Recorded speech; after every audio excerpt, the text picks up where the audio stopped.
হজের ফজিলত, এই হজের ফজিলতের ক্ষেত্রে 4টি হাদিস বলতেছি, মন দিয়ে শুনেন।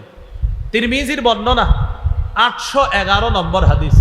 ক্বালা রাসূলুল্লাহ সাল্লাল্লাহু আলাইহি ওয়াসাল্লাম মান হাজ্জা ফালাম ইয়ারফুস ওয়া লাম ইয়াফসুক গুফিরা লাহু মা তাকদ্দামা মিন যামবি। যে ব্যক্তি হজ করলো, হজের মধ্যে অশ্লীল কথা বলল না আর অশ্লীল কাজ করলো না, তার আগের গুনাহগুলা মাফ করে দেওয়া হলো। আরেকটা ফজিলত শুনেন, সহিহ বুখারীর বর্ণনা 1521 নম্বর হাদিস। ক্বালা রাসূলুল্লাহ সাল্লাল্লাহু আলাইহি ওয়াসাল্লাম মান হাজ্জা লিল্লাহ ফালাম ইয়ারফুস ওয়া লাম ইয়াফসুক রাজাআ কায়াউমিন ওয়ালাদাতহু উম্মুহু। রাসূলুল্লাহ সাল্লাল্লাহু আলাইহি সাল্লাম বলেন, কেউ যদি আল্লাহর জন্য হজ করে, হজের মধ্যে যদি অশ্লীল কথা না বলে, অশ্লীল কাজ না করে, তার মা তাকে জন্ম দিলে যেমন নিষ্পাপ, এমন নিষ্পাপ সদ্য নবজাতক শিশুর মতো সে হজ থেকে ফিরে আসবে।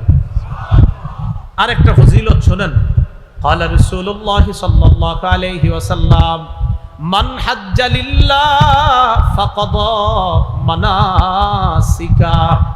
যে ব্যক্তি আল্লাহর জন্য হজ করে আর হজের বিধিবিধানগুলো সঠিকভাবে পালন করে, ওয়া সালিমাল মুসলিমুনা মিন লিসানিহি ওয়া ইয়াদি, হজে যাওয়ার পর এই ব্যক্তির হাত এবং জবান থেকে কষ্ট দেওয়া থেকে অন্য হাজিরা যদি নিরাপদ থাকে।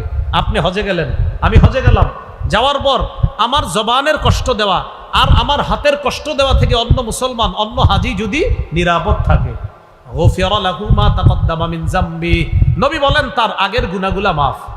এই জন্য তো হজরে আসওয়াদ চুমা দেওয়ার সময় যারা যাবেন ভবিষ্যতে ইনশাআল্লাহ, কাউরে ধাক্কা দিবেন না 2 হাত দিয়ে, এইভাবে মুসলমানদের কষ্ট দিয়ে হজরে আসওয়াদ চুমা দেওয়ার কোনো দরকার নাই। যদি পারেন আস্তে ধীরে ধীরস্থির ভাবে গিয়ে চুমা দিবেন, তো আরেক মুসলমানকে ধাক্কা মেরে আপনি ফেলে দিয়ে হজরে আসওয়াদকে চুম্বন করবেন, এই বিধান আর এই অধিকার ইসলাম আপনাকে দেয় নাই। মুসলমানকে কষ্ট দেওয়া যাবে না। হ্যাঁ, আপনি আস্তে ধীরে গিয়ে হজরে আসওয়াদকে চুমা দেন, অথবা আপনি চান্স খুঁজতে থাকেন, কয়েকবার চক্কর দিতে থাকেন। কারণ আপনি তওয়াফ করলেই দেখবেন প্রথমে দূরে আছেন, দ্বিতীয় তওয়াফে দেখবেন আরেকটু কাছে আসতে পারবেন, এরকম তওয়াফে বারবার যাইতে যাইতে দেখবেন কাছাকাছি হয়ে যাবেন, ইনশাল্লাহ সুযোগ পেয়ে যাবেন।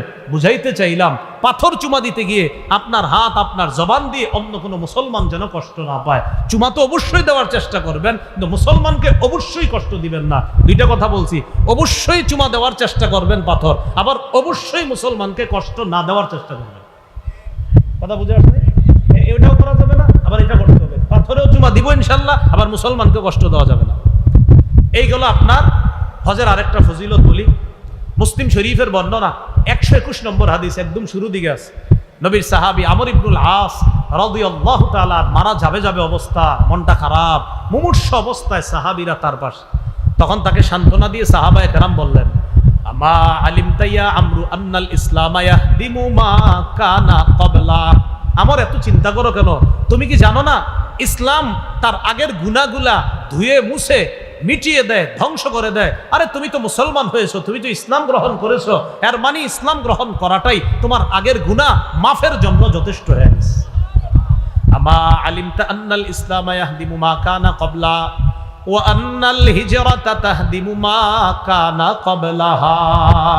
হিজরত করলে হিজরত আগের গুনাহগুলা ধ্বংস করে দেয়, ধুয়ে মুছে সাফ করে দেয়। ওয়া আন্নাল হাজ্জা ইয়াহদিমু মা কানা ক্বাবলা, হজ করলে হজ তার আগের গুনাহগুলা ধ্বংস করে দেয়, ধুয়ে মুছে সাফ করে দেয়।